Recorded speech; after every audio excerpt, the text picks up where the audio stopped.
39% above poverty, so it's basically working for folks that are making a low wage and can't afford in health insurance, and it would cover over 400,000 people in the state of Michigan. It would save us, I think, over $1 billion, because some of that we already cover, so it would help us offset the cost of what we're already covering.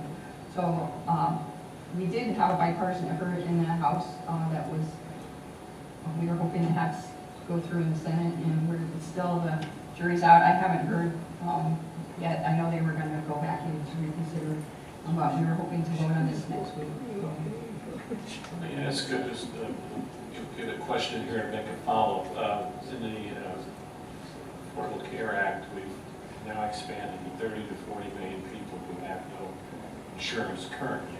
There's no place in the act that I've read that there's any provision for additional nurses, pharmacists, physicians, physical therapists, etc.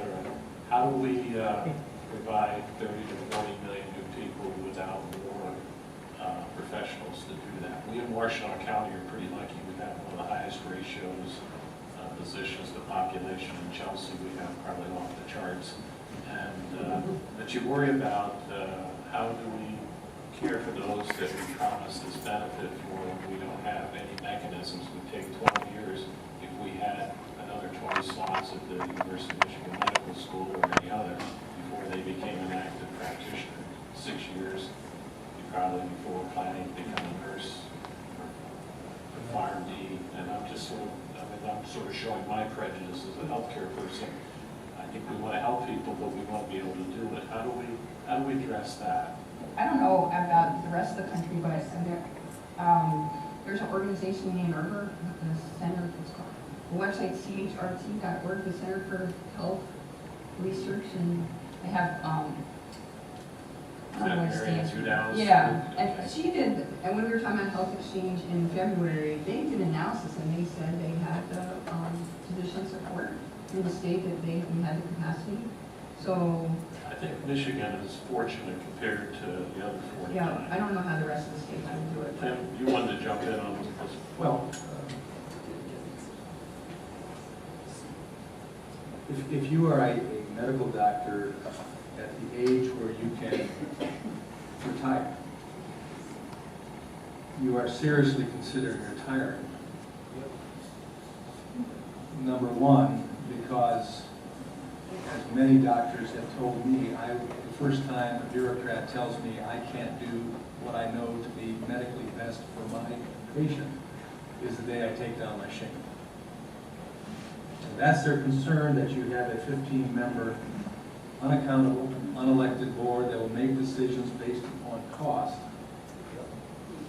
for an individual's care. Now that's a great concern. The CBO, Congressional Budget Office, nonpartisan budget office, works for the House and Senate, has indicated that there will be 30 million people after full implementation of Obamacare that are still uninsured.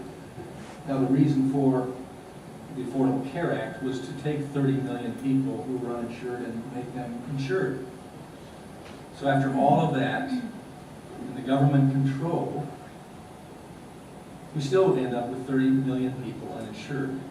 It's a great leap of difference going from the state of Massachusetts, one state, that decides it wants to put exchange system in place and some type of Affordable Care Act proposal.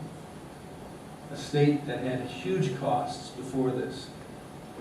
And the comparison is like taking something that you just absolutely couldn't afford, was going bust, and putting something in place that the state itself would control to some degree and make it work. That's a huge leap of difference from a state to an entire nation, making a health care plan, policy plan for 50 states. That's huge. Now, if a state wants to do it to itself, including Michigan, if Michigan wants to establish an Affordable Care Act with exchanges and all of the rest, have at it. I'll be one of the citizens that will speak up from my position on that, but ultimately the state will do that. It's far different from the federal government with all sorts of differences that are in place. to do that for themselves. So the bottom line is, the cost factor of what the CBO says is that 30 million people will still be without health insurance. Is that what we want to do in the process of giving away our individual choices and not going through a process of working for a patient-centered approach to reform? It expands competition, expands variety, deals with meaningful frivolous lawsuit reform, gives individuals an opportunity to control more of their resources and make their own decisions. I vote for that. And I don't vote for an expanded Medicaid system in the state that would take people up to over $50,000 income and put them on Medicaid. How in the end, after 4 years, do you ultimately get the money?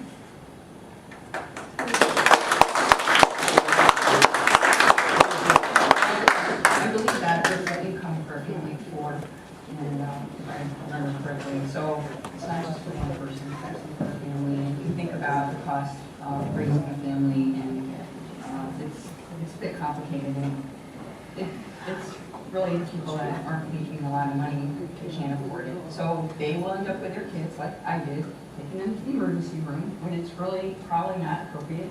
And I will tell you that I did go to doctors, and the first thing they said to me was, do you have health insurance? So where do you end up? You end up in the ER. That's it. So anyhow. Well, I can say, just in civil discourse here, to show an alternative, it was the same situation in the pastorate. Most of those years in the pastorate, not having health insurance, and paying cash for my 3 kids born all during that time, and not going to the emergency room ever, except when I broke my arm, sledding downhill, standing on top of a sled, showing off my kids. Let me ask you, the Supreme Court ruled on the Defense of Marriage Act in June, and the concept of unintended consequences, since we now don't have a definition of a family. If you were an employer, what would you define your health benefit? How would you define family? My thesis is, since we don't have a definition of family, will employers 3-5 years from now, when they provide health insurance to their employee, do you fear that? I mean, you're going to have some unintended consequences of lack of definition. We used to provide